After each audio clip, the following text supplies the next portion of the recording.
Ladies and gentlemen, boys and girls, children of all ages, welcome to Pitch Talk. We are fans of football dropping vlogs, videos and podcasts on the beautiful game. Check out our videos on YouTube and Instagram's IGTV, including special feature segments, 5 minutes with the G, the Straight Shootin View, coaching with JBK. We produce, record and edit video content and audio on Apple Podcasts, Google Podcasts, Verbal, Podomatic, Anchor, Spotify and other podcast platforms. Join the Pitch Talk revolution on Twitter, Instagram, Facebook and www.pitch-talk.com. The pitch is where we eat. The pitch is where we sleep. And the pitch is where we talk. I can see you now. I can see you now and then. I can see you now. The Straight Shootin View.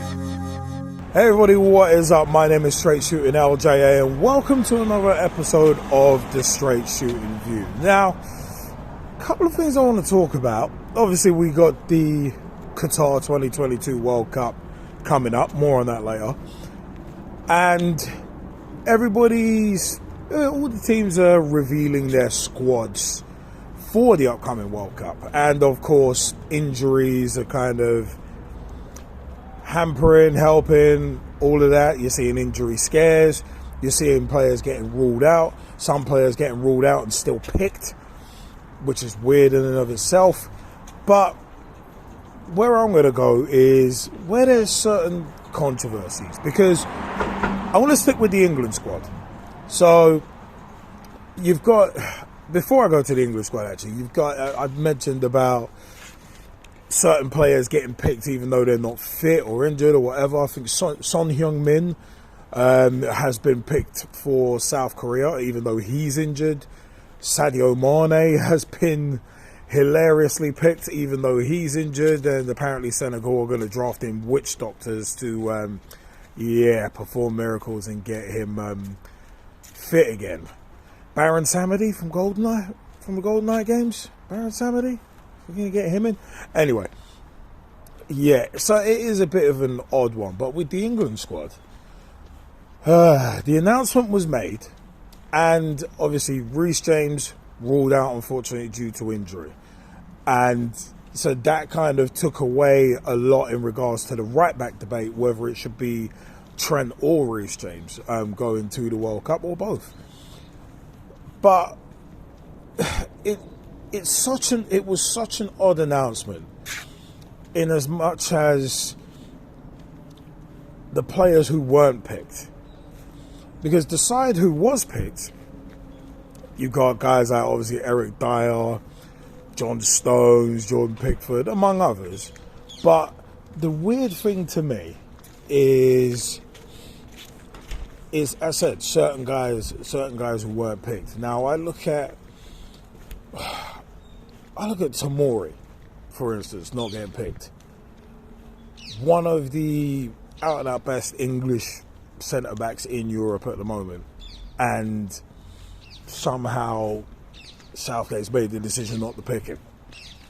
And where it's weird is that Southgate likes to talk about form, and he also likes to talk about players being in form, and they say, oh, they're going to the World Cup because they're in form, or I can't take them because they're not in form. Which brings me nicely to TammyAbraham and Ivan Toney. Now, somehow Gareth Southgate has justified TammyAbraham not going by saying, oh yeah, he's fallen out of form at the wrong time. And Ivan Toney is pretty much the best striker outside of Harry Kane, best English striker outside of Harry Kane. And yet he's not going. And then Toney absolutely smashed it by a day or two after, against Manchester City at the Etihad, which has become a fortress in recent years for him. He goes and bangs in 2 goals to give Brentford a win at the Etihad. So how's that for silencing critics? But then now there's apparently injury doubts over James Maddison. So yeah, may see Toney in that squad after all. Maybe. But for me, Gareth Southgate is playing a dangerous game by picking Harry Maguire over Fikayo Tomori. Because if you're talking about form, Maguire's form has been terrible for about 3 or 4 years now. At Manchester United, awful. And I still, the only way I can think that Tomori is not getting brought, but Maguire is, and Ivan Toney not getting brought to the World Cup, but others have been, is just based on the fact that for me, it's like the only reason I can think of why Harry Maguire's going and Tomori's not, and Ivan Toney nor TammyAbraham are not going, but others are, is just purely on the basis that Gareth Southgate has a long-term contract, which he signed, I think it was before the semi-final of the European Championships.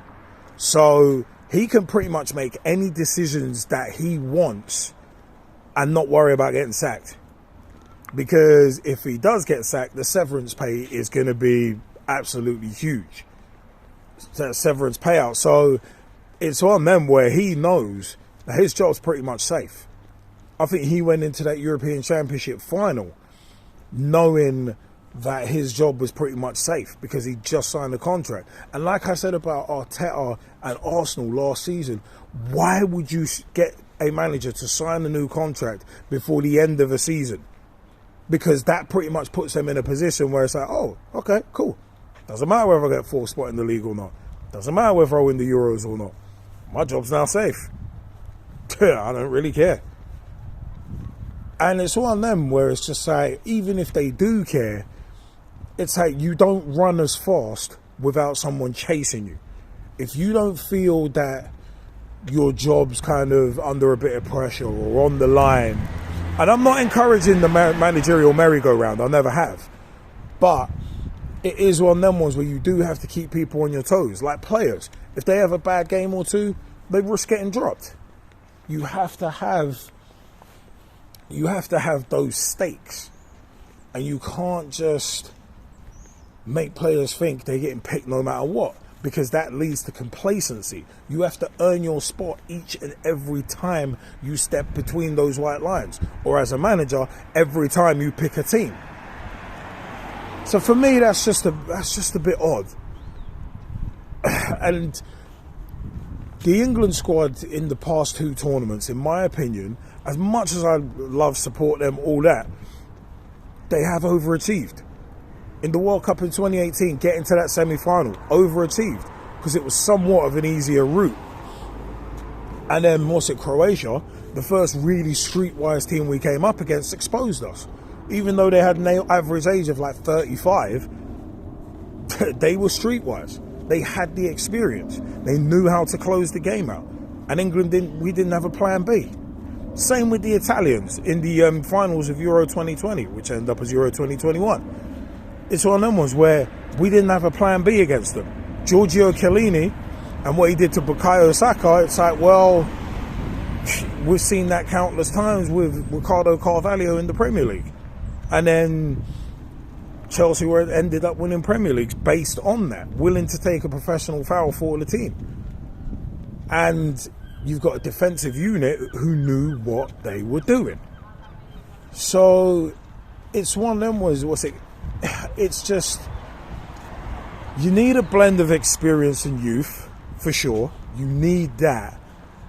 And you need players who can turn games on a sixpence, who can change a game. But as I said, you need that defensive solidity as well. And for me, I am always fearful with Stones and Maguire at the back. I am always fearful that there's mistakes there. Not a mistake. I'm talking 3-4 mistakes per game. Always worried about that. Especially with Harry Maguire.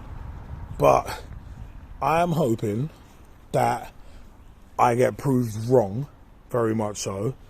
But it is just a bit of an odd one, the guys who haven't been picked, because they have been performing so well and their form's been good. I said Toney, Tomori, their form's been amazing this season so far, and it's supposed to be a meritocracy. So why have they not been picked? But you know what, yeah? Gareth Southgate will fall on his sword. And I think with the raised expectation, because of the last two tournaments that England have overachieved in, let's be honest, now there's almost a level of, doesn't matter, no, we need to keep this team together, oh, this and that. And it's like, I said, if it all flops, for instance, say if we get eliminated at the group stage, then what? Then what? But moving on, in terms of the World Cup in general, I am finding it difficult to get excited about this one. I mean, you usually see World Cup fever weeks and weeks and weeks ahead.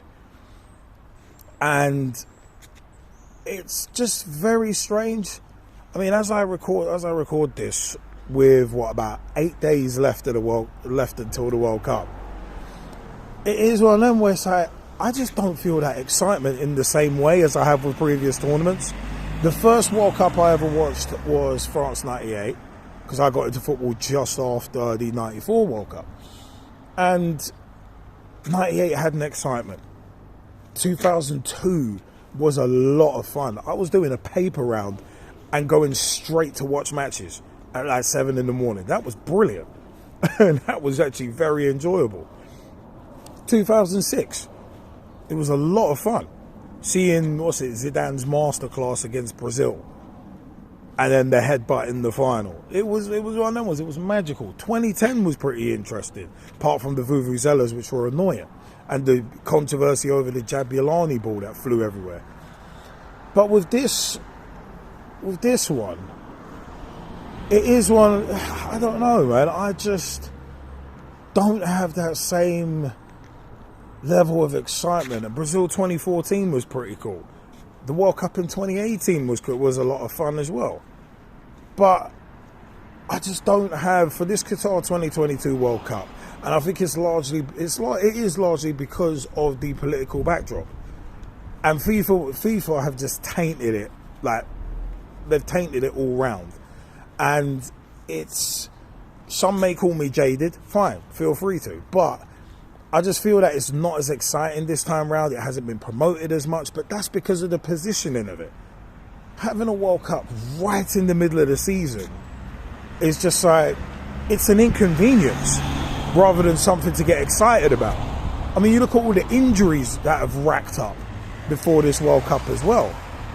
It's just, it just doesn't sit well with me. And I don't know if I'm in the minority or the majority, but usually with a World Cup or a European Championships, I'd be looking ahead. When is each match? What time? What location? All that. And I'm not looking forward to it this time. Not anywhere near as much as previous tournaments. I mean, I'll watch as many games as possible, but I don't feel like I'm going to go out of my way to do so. And I just don't feel as infused. And obviously, like, again, because of the political backdrop. You guys have heard me do Straight Shootin View episodes about the migrant worker abuses and also the migrant worker deaths. And you've heard us do a Pitch Talk Live episode back in April of 2016, as far back as that, when Amnesty International first brought up the issue of migrant worker human rights abuses and deaths. So it's one of them where this is not a new phenom for me. This is not a new feeling for me. So, as I said, and it's hard to separate that. It is very difficult to separate that. Like what Ian Hislop said about to Gary Neville. You're good. When Gary Neville said, I'm going to bring up the stuff if it comes up in commentary. And Ian Hislop on Have I Got News For You was just like, well, how are you going to bring that up on commentary? It's like, the two teams are coming out here. There's been a lot of deaths in the building of this stadium and all that. It's like, how are you going to bring that up in commentary? It's like, you can't separate the two. You can't ignore it. And the amount of hypocrisy that it's brought up within the game as well has been absolutely astounding. I mean, Gary Neville talks out of both sides of his neck anyway, and I've said that for nearly 2 years. And some people have finally just realised it with what he's doing with beIN Sport during the World Cup and how he's justified it. So it's one of them where it just hasn't got the same feeling for me this time around. There's been hardly anything. I've seen probably, a couple of buses with Qatar 2022 livery on them. And as I said, as I record this, we're about 8 days out from the tournament, from the start of the tournament. So it's one of them where it's like that dark, seamy underbelly of football is there for all to see, and it's actually embarrassing. This whole thing is absolutely embarrassing, because then you've got that idiot who I think he's senile. I think he's finally lost his mind. Sepp Blatter recently came out and said awarding the Qatar 2022 World Cup. Awarding 2022. Sepp Blatter recently came out and said awarding the 2022 World Cup to Qatar was a mistake. And it's like, no crap, Sherlock. Some of us said it as soon as that was awarded. No crap. What are you, senile? He's like, oh, well, yeah, it was a bit of a mistake. The country's not ready for it. The infrastructure isn't there. It's like, dude, a lot of us said that at the time. It's taken you 12 years to come out and say it. It's like when FIFA said they didn't expect collusion, even though they had 2 World Cup bids going on at the same time. You guys set this up as a corrupt World Cup bidding process. Literally set it up as that. Having 2 bids at the same time, whereby if you're in the first one, you can't be in the second one, but you can vote in the second one, and vice versa. If you're in the second, you can't vote, you can't be in the first, but you can vote in that. That's automatically setting up collusion. So, and the brown paper bags and all that kind of stuff were rife. It just saddens me, because you got also the Qatari ambassadors as well. You got the Qatari ambassadors coming out and saying, oh, those criticizing are just jealous. Oh, they're saying we're too small a nation. Oh, it's like, no, it's not jealousy. It's the fact that you're literally trying to deflect from your abysmal human rights record and the migrant worker conditions that are abhorrent at best. It's like you're just trying to deflect. It's like, dude, no. Nobody's jealous of you. And it's like, oh, stick to the problems in your own country. It's like, no, bro. You've got the microscope on you. You've got the World Cup. We're focusing on you right now. But anyway, you know what? Gareth Southgate's England squad, what did you think of it? Should Maguire be going? Should it have been Tomori instead? Should Ivan Toney have been going instead as well? Especially after his brace against Manchester City. It's one of them. The 2022 World Cup. Are you as excited about it as usual, or has the political backdrop almost ruined it for you? Made you feel a bit jaded about this? www.pitch-talk.com is the official website.